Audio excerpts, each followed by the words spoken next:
Hi friends, எல்லோரும் எப்படி இருக்கீங்க? என்னடா இது டே லைஃப் ட்ரெண்ட்ஸ் வீடியோ வந்து ஃபேஸ் காட்டி வருது அப்படின்னு சொல்லி யோசிக்கலாம்.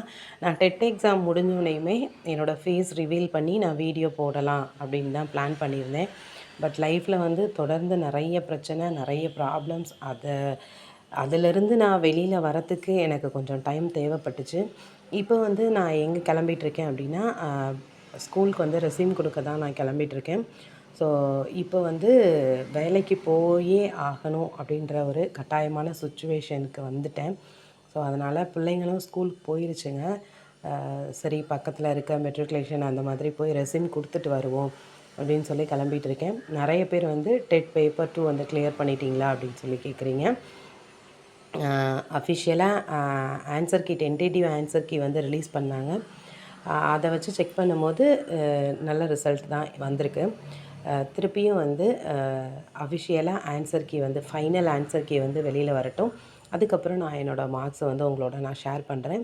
டெட் பேப்பர் 1 வந்து ஏற்கனவே வந்து கிளியர் பண்ணியாச்சு. இப்போ பேப்பர் 2 வந்து நான் 2019 21 பேட்சில் தான் வந்து படித்தேன். அதுக்கப்புறம் ஒரு தடவை பேப்பர் 2 வந்து எழுத முடியல. ஸோ இப்போ தான் எழுதி கிளியர் பண்ணிட்டேன். ஸோ லைஃப்பில் வந்து ரொம்ப ப்ராப்ளம்ஸ், நம்ம லைஃப் அவ்வளோதான், இதோடு முடிஞ்சு போச்சு, இதுக்கப்புறம் ஒன்றுமே பண்ண முடியாது அப்படின்ற மாதிரியான ஒரு ஸ்டேஜுக்கே போயிட்டேன் ஒரு 15 நாளைக்கு முன்னாடி. ஸோ அப்போ எடுத்த வீடியோஸ் தான் உங்களோட நான் ஷேர் பண்ணியிருப்பேன்.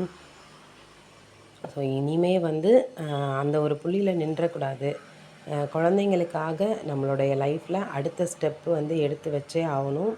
எது நடந்தாலும் அதை ஃபேஸ் பண்ணியே ஆகணும் அப்படின்ற முடிவெடுத்து என்னைய நான் வந்து சமாதானப்படுத்தி அந்த பிரச்சனையிலேருந்து வெளியில் வரத்துக்கு எனக்கு கொஞ்சம் டைம் தேவைப்பட்டுச்சு. நான் என்னோடய பழைய வீடியோஸ்லாம் கூட சொல்லியிருப்பேன். நிறைய ஃபினான்ஷியல் இஷ்யூஸ் வந்து அதிகமாக இருக்குது. அதை ஃபேஸ் பண்ணி ஒவ்வொரு நாளும் அதிலிருந்து நான் வெளியில் வந்து படிக்கிறது வந்து ரொம்ப கஷ்டமாக இருக்குது அப்படின்னு சொல்லிட்டு. ஸோ அந்த ஃபினான்ஷியல் ஸ்ட்ரகிள் வந்து இவ்வளோ பெரிய பிரச்சனையை எனக்கு வந்து கொண்டு வரும் அப்படின்லாம் நான் ஒரு நாளும் யோசித்ததே கிடையாது. பட் இனிமே வந்து நான் என்னுடைய புதிய லைஃப், ஒரு நியூ பிகினிங் வந்து ஸ்டார்ட் பண்ண போகிறேன். அதை பற்றின டெய்லி வீடியோ அப்டேட்ஸ் வந்து உங்களுக்கு நான் ஷேர் பண்ணுறேன். யூஜி டிஆர்பி நான் எப்படி படிக்கிறேன் அப்படின்றதையும் உங்களுக்கு நான் ஷேர் பண்ணுறேன் ஃப்ரெண்ட்ஸ். பாய்.